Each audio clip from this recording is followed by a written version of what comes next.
This is our newly bought house here at Ticos City. So as a pilingon nga na mo palit og balay diri sa Digos because yes, gahapon na naman nagipalit, diba? Gahapon na nagipalit. Yes. Kinahanglan na mo palit diri ako. It's because gabalik-balik magud mi diri and na may choice. Kaysa naman sa mag rent na pud me, di na malit na lang mi kagahapon. Oh, na. Wala pa may grocery actually, tas wala mga hinangay diri. Mabalik lang mi diri inig kuan. Empty ang ano guys.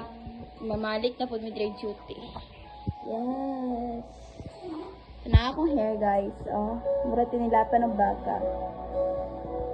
And nami ref pero bago lang po nagipalit kagahapon lang gihapon. Pero wala ra na siya sulod, tanawa lang. Kani po wala po ni siya karne, chocolate try na. Ug kaning kuan, ice cubes. And muna mong couch, yes. Diri mi ano, Netflix and chill. Kay naman may wifi, magbuot day mo.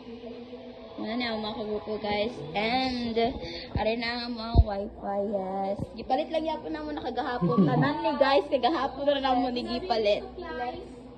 Na flexing everything here because wala lang nakapalit mi kagahapon dayon ngano di ay